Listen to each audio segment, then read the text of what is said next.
അഗ്രിഗുരുവിലേക്ക് എല്ലാവർക്കും സ്വാഗതം. നമ്മൾ ഇന്ന് നോക്കുന്നത് പ്രിൻസിപ്പിൾസ് ഓഫ് ഫുഡ് പ്രിസർവേഷൻ. അപ്പോൾ ആദ്യം നമ്മൾ അറിയേണ്ടത് എന്താണ് ഫുഡ് പ്രിസർവേഷൻ അല്ലേ? ആ വാക്ക് പറയണ പോലെ പ്രിസർവേഷൻ, സൂക്ഷിപ്പ് കാലം കൂട്ടുക, പ്രിസർവ് ചെയ്യുക അല്ലേ? നമുക്ക് കുറച്ച് കാലം നമുക്കിപ്പോൾ ഒരു ദിവസമോ അല്ലെങ്കിൽ 2 ദിവസമോ മാത്രം സൂക്ഷിച്ചു വെക്കാൻ പറ്റുന്ന, എടുത്തു വെക്കാൻ പറ്റുന്ന ഒരു ഉൽപ്പന്നത്തെ നമുക്ക് കുറച്ചും കൂടെ കൂടുതൽ കാലം സൂക്ഷിച്ചു വെക്കാനായിട്ട് ഉപയോഗിക്കുന്ന മാർഗങ്ങൾ. അപ്പം എന്തിൻ്റെ അടിസ്ഥാനത്തിലാണ് നമ്മൾ ഈ പ്രിസർവേഷൻ ചെയ്യുന്നത് എന്നുള്ളതാണ് നമ്മളിവിടെ പറയുന്നത്. അപ്പോൾ നമ്മൾ പല കാര്യങ്ങളും നമ്മൾ ചെയ്യാറുണ്ട്. ഒരുപാട് ഉണക്കി സൂക്ഷിക്കുക, അങ്ങനെ പല കാര്യങ്ങളും അല്ലേ, ഉപ്പിലിട്ട് സൂക്ഷിക്കുക, അങ്ങനെ പലതും നമ്മൾ ചെയ്യാറുണ്ട്. അപ്പോൾ ഇത് എന്തിൻ്റെ ബേസിസിലാണ്, എന്തടിസ്ഥാനമാക്കിയിട്ടാണ് നമ്മൾ ഇതൊക്കെ ചെയ്യുന്നത് എന്നുള്ളതാണ് നമ്മൾ പറയുന്നത്. അപ്പോൾ അതിന് 3 പ്രിൻസിപ്പിൾസാണ് നമുക്ക് ഫുഡ് പ്രിസർവേഷൻ ഉള്ളത്. അപ്പോൾ അതിൽ ആദ്യം വരുന്നത് നമുക്കറിയാം, ഏറ്റവും കൂടുതൽ കേടുപാടുകൾ നമുക്ക് ഒരു ഭക്ഷണം ചീഞ്ഞു പോകുന്നതിൻ്റെ പ്രധാന കാരണം എന്ന് പറയുന്നത് അതിലടങ്ങിയിട്ടുള്ള മൈക്രോ ഓർഗാനിസംസ് ആണ്. അപ്പോൾ അവരുടെ പ്രിവെൻഷൻ അല്ലെങ്കിൽ അവരുടെ വളർച്ചയെ ഒന്ന് കുറയ്ക്കുക, ഡിലേ ചെയ്യുക എന്നുള്ളതാണ് നമുക്ക് ആദ്യത്തെ ഉദ്ദേശം എന്ന് പറയുന്നത്. നമ്മുടെ മൈക്രോബിയൽ കോമ്പോസിഷൻ അല്ലെങ്കിൽ മൈക്രോബിയൽ ലോഡ് കുറയ്ക്കുക എന്നുള്ളതാണ് നമ്മൾ ഉദ്ദേശിക്കുന്നത്. അപ്പോൾ അതിന് നമ്മൾ ഒരുപാട് കാര്യങ്ങൾ ചെയ്യാറുണ്ട് അല്ലേ? അതിന് ഏറ്റവും ഒരു എക്സാമ്പിൾ പറയുകയാണെങ്കിൽ നമുക്ക് ഈ വാക്വം പാക്കേജിങ് പോലത്തെ സാധനങ്ങൾ അല്ലേ? അപ്പോൾ അത് എയർ കിടക്കാതിരിക്കുമ്പോൾ തന്നെ നമുക്ക് അതിൻ്റെ ഉള്ളിലുള്ള മൈക്രോ ഓർഗാനിസത്തിന് ജീവിക്കാൻ ബുദ്ധിമുട്ടാവുകയാണ്.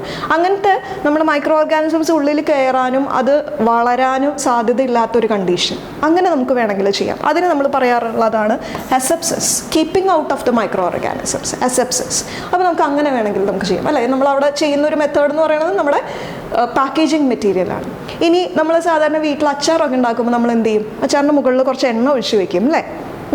അല്ലെങ്കിൽ നമ്മളിപ്പോൾ വീട്ടിൽ കുറേ ഉണ്ടാക്കിയിട്ടുണ്ടെങ്കിൽ നമ്മൾ ഈ തുണിയോ ഇലയോ ഒക്കെ വാട്ടി അത് എണ്ണയിൽ മുക്കി പിഴിഞ്ഞിട്ട് അതിൻ്റെ മുകളിലിട്ട് വെക്കാറുണ്ട്. അപ്പോൾ അതെന്തിനാണ്? നമുക്ക് അത് എയറുമായിട്ടുള്ള കോണ്ടാക്റ്റ് കുറയ്ക്കും, അതുവഴി നമ്മുടെ മൈക്രോ ഓർഗാനിസംസ് നമ്മുടെ ഭക്ഷണത്തിലോട്ട് ഡയറക്റ്റ് കയറാതിരിക്കാനുള്ള സാധ്യത ഉണ്ടാക്കുകയും ചെയ്യുന്നു. അപ്പോൾ അതാണ് നമുക്ക് hindering growth of micro organisms. പിന്നെ വരുന്നത് removal of micro organism, killing of micro organisms. അത് നമ്മൾ സാധാരണ ചെയ്യാറുള്ളത് നിങ്ങൾ കേട്ടിട്ടുണ്ടാവും, ഈ പാസ്ചറൈസേഷൻ, സ്റ്റെറിലൈസേഷൻ എന്നുള്ള കാര്യങ്ങൾ. അതായത് നമ്മൾ എന്താ ചെയ്യുന്നത്? അത് തിളപ്പിക്കുകയാണ് ചെയ്യുന്നത് അല്ലെങ്കിൽ ചൂടാക്കുകയാണ്. അതായത് ആ ടെമ്പറേച്ചർ കൂടുതൽ കൊടുത്ത് അതിലുള്ള മൈക്രോ ഓർഗാനിസത്തിനെ നമ്മൾ ഇല്ലാതാക്കുകയെ അല്ലെങ്കിൽ അതിൻ്റെ പ്രവർത്തനം കുറയ്ക്കുകയെ അല്ലെങ്കിൽ മുഴുവനായിട്ട് സ്റ്റെറിലൈസ് ചെയ്യുമ്പോൾ നമുക്ക് അതിൽ തീരെ 100% മൈക്രോ ഓർഗാനിസത്തിനെയും ഇല്ലാതാക്കാനാണ് നമുക്ക് സാധിക്കുന്നത്. അപ്പോൾ അങ്ങനത്തെ മെത്തേഡുകളാണ് നമ്മൾ ചെയ്യാറുള്ളത്. അപ്പോൾ അതാണ് നമ്മുടെ മൈക്രോബിയൽ കോമ്പോസിഷനെ കുറയ്ക്കുക അല്ലെങ്കിൽ ഇല്ലാതാക്കുക എന്നുള്ളതുകൊണ്ട് ഉദ്ദേശിക്കും. ഇനി ഇത് മാത്രം പോരാ അല്ലേ? നമ്മൾ ഇപ്പോൾ ഒരു തക്കാളി, നമ്മൾ മൂത്ത ഒരു തക്കാളി പറിച്ച് വെച്ച് കഴിഞ്ഞാൽ ആ തക്കാളി പച്ചയായിട്ട് തന്നെയല്ലേ ആയിരിക്കില്ലേ അവിടെ ഇരിക്കുന്നുണ്ടാവുക അല്ലേ? അത് കഴിഞ്ഞ് കുറച്ച് നേരം കഴിയുമ്പോഴേക്കും സാധാരണ പോലെ അതെന്തുണ്ടാവും? പഴുക്കും, തന്നെ അത് ചീഞ്ഞു പോകും ഇല്ലേ? അതിപ്പോൾ പ്രത്യേകിച്ച് എന്താ പറയുക, വേറൊരു മൈക്രോ ഓർഗാനിസം അവിടെ വരണം എന്ന് നിർബന്ധമൊന്നുമില്ല. കാരണം ഓരോ പ്ലാന്റിനും അത് ഫ്ലവർ ചെയ്യാനാണെങ്കിലും അത് ഫ്രൂട്ട് ഡെവലപ്പ് ചെയ്യാനാണെങ്കിലും ഫ്രൂട്ട് മെച്യൂർ ആവാനാണെങ്കിലും ഫ്രൂട്ട് റൈപ്പ് ചെയ്യാനായിട്ടാണെങ്കിലും അതിൻ്റേതായ കുറേ എൻസൈമുകളുടെ പ്രവർത്തനം നടന്നുകൊണ്ടിരിക്കുന്നുണ്ട്. അപ്പോൾ ആ എൻസൈം എന്ന് പറയുമ്പോൾ നിങ്ങൾക്ക് പെട്ടെന്ന് ഓർമ്മ കിട്ടാനായിട്ട് പറയാൻ പറ്റുന്ന ഒരു കാര്യം എന്ന് പറയുന്നത് നമ്മുടെ എത്തിലിൻ. അതെല്ലാവർക്കും അറിയുന്നുണ്ടാവും അല്ലേ? പഴുപ്പിക്കാൻ ഉപയോഗിക്കുന്ന നമ്മുടെ എൻസൈമാണ് എത്തിലിൻ എന്ന് പറയുന്നത്. അപ്പോൾ അങ്ങനത്തെ കുറേ എന്താ പറയുക, എത്തിലിൻ പോലത്തെ ഒരുപാട് ഹോർമോൺ എൻസൈംസ് നമ്മുടെ ഈ പ്ലാന്റ്സിലുണ്ടാവും. അപ്പോൾ അവർ നിരന്തരം പ്രവർത്തിച്ചുകൊണ്ടിരിക്കുകയാണ്. ഇപ്പോൾ ഒരു ഫ്രൂട്ടോ ഒരു വെജിറ്റബിളോ ഒരു പ്ലാന്റിൽ നിന്ന് പറിച്ചാലും അവരിങ്ങനെ പ്രവർത്തിച്ചുകൊണ്ടിരിക്കുകയാണ്.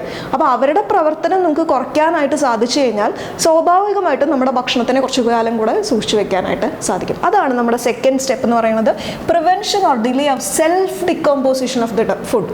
സെൽഫ് ഡിക്കമ്പോസിഷൻ മിക്കപ്പോഴും നടക്കുന്നത് ഈ എൻസൈമുകളുടെ പ്രവർത്തനം കാരണമാണ്. അപ്പോൾ നമുക്ക് അത് പല രീതിയിൽ ചെയ്യാനായിട്ട് സാധിക്കും. അതായത് നമുക്ക് ബ്ലാഞ്ചിങ് നമ്മളിപ്പോൾ വീട്ടിൽ ചെയ്യാറുണ്ട്. നമ്മൾ തക്കാളിയുടെയൊക്കെ തൊലി കളയാനായിട്ട് തിളച്ച വെള്ളത്തിലിട്ടതിന് ശേഷം നമ്മൾ പച്ചവെള്ളത്തിലിടും. അപ്പോൾ അതിൻ്റെ തൊലി എളുപ്പത്തിൽ കിട്ടാറുണ്ട്. അപ്പോൾ നമുക്ക് ആ കളറും കുറച്ചും കൂടെ ഭംഗിയിൽ കിട്ടാറുണ്ട്. അതുപോലെ ആവി കയറ്റി എടുക്കാറുണ്ട്, അപ്പോഴും നമുക്ക് ഇതേ ഗുണം. അപ്പോൾ അതിനെയൊക്കെ നമ്മൾ പറയുന്ന ഒരു മെത്തേഡാണ് ബ്ലാഞ്ചിങ്. ഇത് തന്നെയാണ്, പക്ഷെ അതിന് കൃത്യമായ ടെമ്പറേച്ചറും ഉണ്ട് എന്ന് മാത്രം. അപ്പോൾ അതാണ് ബ്ലാഞ്ചിങ്. അങ്ങനെ നമുക്ക് ചെയ്യാം. അല്ലെങ്കിൽ നമുക്കിതിലേക്ക് ആൻറ്റി ഓക്സിഡൻസ്, അതായത് നമുക്ക് ഈ പറയുന്ന എൻസൈമുകൾ പ്രവർത്തിക്കാതിരിക്കാനുള്ള സാധനങ്ങൾ നമുക്കതിലേക്ക് ചേർത്ത് കൊടുക്കാം. അങ്ങനെയും നമുക്ക് എന്ത് ചെയ്യാൻ പറ്റും, ഈ എൻസൈമുകളുടെ പ്രവർത്തനം കുറയ്ക്കാൻ പറ്റും. അപ്പോൾ നമ്മൾ ആദ്യം പറഞ്ഞത് മൈക്രോ ഓർഗാനിസംസ് കുറച്ചു, ഇനി അതിൻ്റെ എൻസൈമുകളും കുറച്ചു.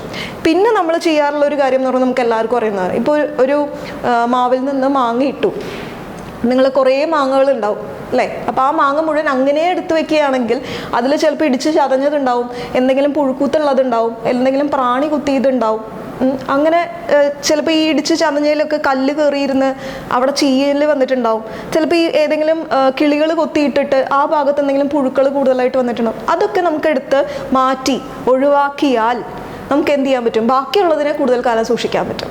ഈ കേടുള്ളതും നല്ലതും കൂടെ ഒരുമിച്ച് വെക്കുകയാണെങ്കിൽ നമുക്ക് പെട്ടെന്ന് അത് കേടാവും. അപ്പോൾ അതിന് നമ്മൾ ചെയ്യാറുള്ള ഒരു കാര്യമാണ് സോർട്ടിങ്.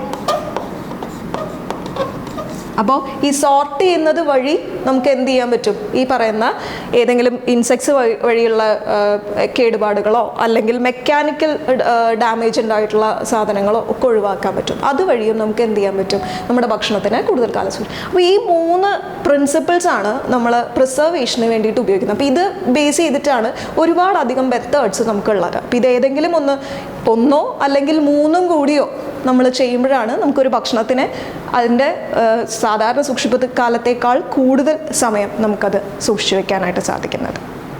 Thank you.